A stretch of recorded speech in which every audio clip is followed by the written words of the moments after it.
नमस्कार, मैं अमर भार्गव। आज हम बात करेंगे कर्म और भाग्य की। ये कर्म और भाग्य क्या है? देखिए, भाग्य वो है जो बिना किए मिल जाए और कर्म वो है जो हमको करना ही है जीतने के लिए। ये कर्म और भाग्य ना साइकिल के दो टायर हैं। अगर एक टायर खराब हो जाएगा तो ये साइकिल नहीं चलेगी। जैसे मान लीजिए आपका भाग्य बलवान है और आपके कर्म खराब हैं तो ये आप साइकिल नहीं चला पाएंगे। और आपके कर्म अच्छे हैं, भाग्य खराब है तो भी आप साइकिल नहीं चला पाएंगे। आपको कर्म और भाग्य को सुरक्षित करना पड़ेगा इस साइकिल को दौड़ाने के लिए। देखिए, कभी आपने देखा होगा जब आप कर्म करते हैं तो कभी कभी मज़ा कोई और मारता है। आप कर्म करते हैं, सज़ा किसी और को मिल जाती है। ये क्यों होता है? ऐसा इसलिए होता है कि हमारे जो पुराने कर्म होते हैं वही हमारा भाग्य होते हैं। एक्चुअली में रिजल्ट कुछ टाइम के बाद मिलता है, इसलिए हम उसे भाग्य का नाम दे देते हैं। असल में तो कर्म ही भाग्य है। आपका इस धरती पे जन्म लेना किसी कारण को दर्शाता है। आपने अच्छे कर्म किए होंगे तो आपको अच्छी योनि मिली होगी। आपने खराब कर्म किए होंगे तो आपको खराब योनि मिली होगी। हमारे हिंदू धर्म के अनुसार 84 लाख योनियों में भटकने के बाद मानव जीवन मिलता है।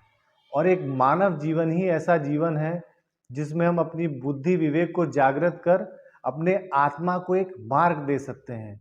क्योंकि आत्मा कर्म के अनुसार फल दे ही देती है। हम अपनी बुद्धि विवेक से अपनी आत्मा को मोक्ष की तरफ ले जा सकते हैं।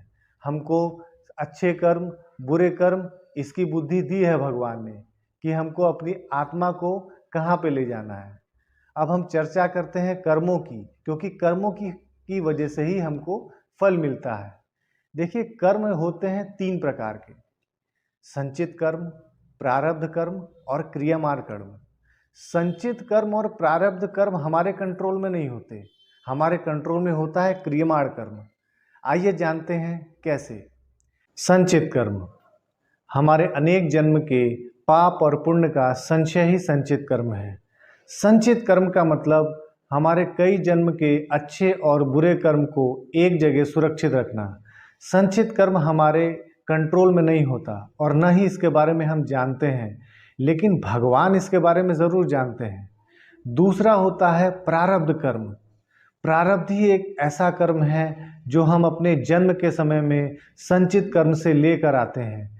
व्यक्ति का प्रारब्ध ही उसे उसके भुगतान का योग बनवाता है। आपके जन्म कुंडली में अच्छे योग आपके अच्छे कर्म का भुगतान करवाते हैं, आपके खराब योग खराब कर्मों का भुगतान करवाते हैं।